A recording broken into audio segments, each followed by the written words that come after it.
अस्सलाम वालेकुम जी, काश्तकार भाइयों, आइए बात करते हैं जो हालिया 24 से 48 घंटे के अंदर जो है, मुल्क के मुख्तलिफ हिस्सों के अंदर बारान रहमत बरसी है। ख़ास तौर पर पंजाब में, जनूबी पंजाब, वस्ती पंजाब, बलाई पंजाब, पोठोहार के इलाकों के अंदर, बारानी इलाकों के अंदर जो है वो इसके मुख्तलिफ फसलों के ऊपर और ख़ास तौर पर गंदम के ऊपर क्या असरात पड़ेंगे।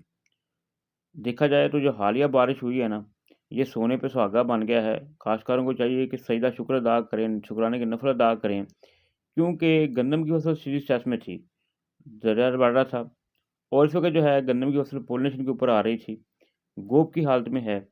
तो यहाँ पर एक अच्छी बारिश हो जाना, ये अल्लाह ताला के राज़ी होने की निशानी है। तो किसानों को चाहिए और बल्कि सबको चाहिए कि वो अल्लाह ताला का शुक्र अदा करें। इसके साथ-साथ चने की फसल है, मसूर की फसल है, कपास की खेती काश्त के लिए ज़मीन के लिए पानी ज़रूरी था। दरियाओं और नदी-नालों में जो है आपको पता है कि पानी जो है वो डैमों के अंदर भी उसका लेवल कम था, तो हाई अलर्ट जारी किया गया था। गर्मी की बढ़ती जा रही थी, अब जो आगे आने वाले दिन हैं, टेम्परेचर ज़्यादा होने जा रहा था, तो ख़ास तौर पर गंदम की फसल के लिए ये बहुत ज़रूरी थी। तो इस तरह से ये जो बारिश है मजमूई तौर पर जो है, तमाम की तमाम फसलों के लिए, ज़मीनों के लिए, चरिंद-परिंद के लिए, माहौल के लिए, इंसानों के लिए जो है वो हज़ार गुना जो है वो फ़ायदा देकर जाएगी। गन्नम की जो फ़सल है, उसकी पैदावार बढ़ने में इस बारिश का बड़ा किरदार होगा।